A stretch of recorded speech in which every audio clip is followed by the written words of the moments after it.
Olivier Bongin, Marseille a depuis 4 ans un musée. Est-ce que c'est quelque chose qui est profondément transformateur d'une ville comme Marseille? Est-ce que c'est, à votre sens, quelque chose qui est bien mené? Je fais partie des gens qui ont admiré l'architecture du musée de Marseille, le travail de Ricciotti. Pas besoin d'y insister, cette passerelle magnifique. Il y a une beauté architecturale qui correspond à une certaine beauté marseillaise, d'ailleurs, le Fort Saint-Jean, etc. Le problème d'un musée, c'est que ce n'est pas qu'une architecture. Donc se pose un peu un problème, je dirais, d'abord, quand on vient de Paris en non marseillais, on voit très bien qu'il y a un problème d'accès, qui est un problème central, puisque on va parler d'un colloque qui s'appelle Connexion. Le problème des connexions, c'est l'accès. Là, effectivement, c'est pas évident de venir aujourd'hui au MUSEM. C'est une question centrale. Après, on voit très bien que c'est un musée qui peut jouer un rôle décisif dans la vie marseillaise, ce musée fait le lien entre espèce de hub marin qui est en train de se constituer autour des grandes tours, Zaha Hadid, etc. Et puis, j'aime pas dire le vieux Marseille. Pour moi, il n'y a pas de vieux Marseille. Le Marseille très vivant, etc. Bon, on voit très bien qu'entre le nouveau quartier, les docks, où il y a les hôtels, beaucoup de bureaux, il y a une vie qui n'a pas grand-chose à voir avec Marseille. Je dis ça pour y passer de temps en temps des nuits à l'hôtel.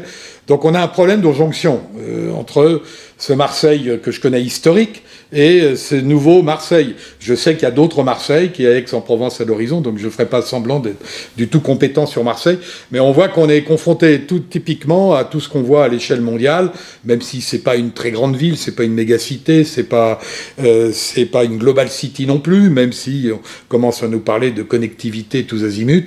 Il y a un problème qui va très vite se poser à Marseille, c'est le lien entre justement tous ces quartiers. Sont-ils encore des quartiers? Est-ce que le Panier est un quartier? On voit bien que le Panier, il fait pas du tout lien avec le reste de Marseille. C'est une colline qu'il faut gravir pour retomber de l'autre côté. Donc le problème du musée, c'est effectivement, il a un rôle central, et on ne peut qu'applaudir, mais il y a vraiment un problème, je dirais, d'espace, de rapport à cet espace.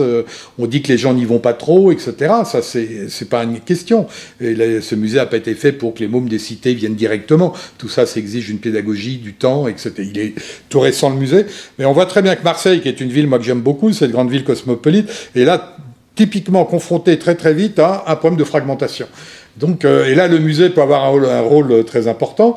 Reste que les musées, ils ne sont pas nécessairement faits pour accueillir les gens qui n'ont pas accès à la grande culture et qu'un grand C.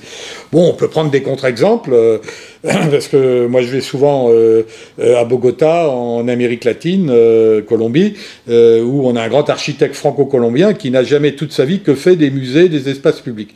Il s'appelle Salmona, Rogelio Salmona, et lui, ce qui était très intéressant, tous les espaces qu'il crée, c'est des espaces qu'il crée en fonction d'un espace public qui préexistait. Donc avant de faire le musée, on faisait l'espace qui amenait les gens au musée. On faisait un parc. Par exemple, il le fait en plein Bogota, 10 millions d'habitants. C'est une ville, c'est comme une espèce de Beaubourg qui aurait été creusé, et à l'horizon, on voit les Andes. C'est comme si Beaubourg ne voyait pas d'autre chose que l'horizon, les perspectives de Paris, mais on n'a pas les Andes à Paris, alors que vous avez une perspective. Et Dieu sait si le musée, là, il est placé en perspective. Mais vous voyez, ce que je trouve intéressant, c'est que le musée n'est pas un espace public parce qu'il est musée. Il y a un problème d'accès. Un espace public est public que justement si on en favorise l'accès. Alors là, on est très près des docks, tout est fermé, tout est contrôlé. Il y a bien sûr les problèmes de sécurité. Et là, je trouve que c'est des questions qui devraient être posées. Dans les musées, on fait des scénographies fantastiques. Je pense qu'il serait bien de faire une scénographie urbaine de la place des musées. Voilà, c'est un peu ça que je veux dire. Et je termine sur le musée très important de Bogota, c'est 1975. Il n'y avait pas encore le numérique. Et un maire, à l'époque, dit à Salmona, tu me fais un musée, 75, pour des gens qui ne savent pas lire. Donc c'est un pari fou. Mais c'est ça que je trouve génial, parce que l'architecture, ça demande des fous. Léonard de Vinci, tous ces gens-là, Alberti, c'était des gens qui étaient un peu fous, les grands humanistes de la Renaissance. Tout comme Machiavel, qui n'est pas du tout un machiavélique, qui est quelqu'un qui essayait de créer des espaces pour contenir les conflits. Bon, je reviens au musée. Il est évident que l'exemple de Barcelone est extrêmement intéressant, de Bogota, puisque là, il s'agit de penser les accès qui font que les gens vont arriver au livre tout doucement. Le problème, il n'y a pas une porte d'entrée avec marqué exposition, il y a le temps d'arriver à l'exposition. Là, je pense qu'il y a une exposition qui est très intéressante, mais qui justifie peut-être qu'à l'échelle de la ville, mais je ne suis ni maire de Marseille, ni édile, ni intellectuel marseillais, je pense qu'il y a vraiment des questions qui se posent pour le MUSEM qui sont centrales, parce que justement, ce musée est incroyable.